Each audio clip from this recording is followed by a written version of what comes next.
आज पतिदेव फरमाइश रे बना है चिकेन पलाउ।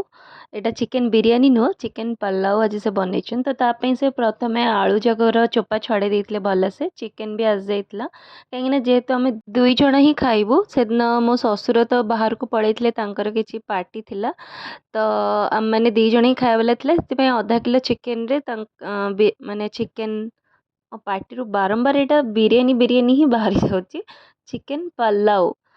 बनाई होता तो से ही बनई तो तापाई से दीटा आलू नहीं दीटा आलूर भल कि चोपा छड़ेगी जमती चिकेन तरकारी आपण मैंने पकाती आलू सेमती ही बड़ बड़ साइज रे काटिकी आपण मैंने पकई पारे कहीं जेहेतु यहाँ पलाउ हो खिचड़ी टाइप रो तो सेटा बॉयल हम तो बेसी छोट कले से सीझीज भल लगे आपण मैंने देखिपे मुझे हजबैंड काटुंट तो एमती ही बड़ बड़ साइज रखिले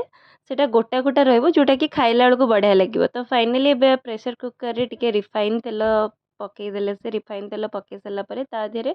गोटा मसाला खड़ा मसाला जमी डालचीनी लवंग इलायची सबकि पकई ताको हल्का फ्राए हो गला जो काटी पियाज गुड़ा रखाई से गुड़ा पकई फ्राए करिया भलसे एबे पियाज टाको छाड़देबा टे गोल्डन ब्राउन हवापाई तो एबे आमे दुई जण जेहेतु खाइबो सेतिपे 2 कप चाउल भेदे देथिलु पानी रे ए स्टेज रे कोन करियर अछि ना चाउल टाको टिके समय जेमति कि 5 मिनिट कि 10 मिनिट हला पानी रे भेदे की छाड़देबार अछि धोई की काढिबार नै पानी रे टिके समय भेदे की छाड़देबार अछि तो मु चाउल भेदे देली तो एबे जो टमाटो काटिथिली टमाटो टिके कंचा लंका कटा कंचा लंका आलू आउ मसला बाटण नॉर्मली जोटा हमर चिकेन मटन पई जो सब मसला यूज हुए अदा रसुण जीरा लंका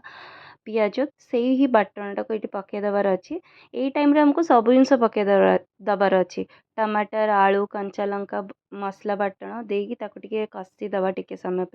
समय भल कि कषिदेला घरे जदि क्या पाखे किचन किंग मसला अच्छी ताले आप पकई पारे कम्प्लीटली एडिशनल जदि नहीं तो चलो एबे टेस्ट बैलेंस करने टिके मु सुगर पकईदे हजबैंड तापर पकाला आमर चिकेन मसला तो ए जो प्रथम पकाला किचन किंग एटा कम्प्लीटली ऑप्शनल किंतु पकेले बहुत ही बढ़िया टेस्ट आसे एबे मसलाटा को सही पर्यंत कषिबा जे पर्यंत टमाटरटा भल कि मौलिनी तो टमाटरटा जे पर्यंत मौलिनी मौली सारिला परे पका एबे ए टाइम रे पकेदेबा हमर चिकेन चिकेन पकई सारा पर आउ किसी समय भल कि कषिदेबा भल कि कषि सारा पर ऐड करदेबा कस्तूरी मेथी पकई सारा पर पकईदेबा दही दही बहुत ही बेसी पकेवा दरकार नहीं कि बहुत ही कम पकेवा दरकार नहीं मीडियम क्वांटिटी दही पकईकि पुणी थे चिकेन टाको भल कि कषिदेबा तो से चिकेन जे पर्यंत तार निजर पानी न छाड़ी से भितर कषि हाँपाई छाड़देला एपटे गरम तेल रे टिके काजू को भल कि फ्राए करागला काजू फ्राए हवा हो सारा पर एपटे आप देखिपे चिकेन तार नॉर्मल पानीटा छाड़देला यही टाइम आमको या देहरे पकईदेवार अच्छे गरम पानी पकई सारा पर एबे जो बतुरा जाइए जो चाउलटा आम बतुरे रखते आपण मैंने से देखिपारे 2 कप चाउल बतुरा होता आउ एटा ही परफेक्ट टाइम चाउल पकईबार चाउलटा को पकई देकी भल कि मिसईदेबा तापर काजू जाक भजा हो रखाई एबे एई टाइम रे ही से काजू तक आधे पकई देगी टिके भल कि मिसईदेबा मिसीगला जो फ्राएड काजू रखाई फ्राएड काजू को पकई देगी एबे हमको प्रेशर कुकर लिड टाको बंद कर देगी आपको दम लगे छाड़ीदेबा हमको 15 मिनिट आपको छाड़ीदेवार अच्छी भल कि सिझापी बेसी समय दिजानी कहीं चिकेन ऑलरेडी हो सारी आ चाउल बहुत शीघ्र सीझीज तो 15 मिनिट पर आपण मैंने देखिपे पलाव एकदम रेडी गर्मा गर्म पलाव और बास्ना एकदम जबरदस्त आसला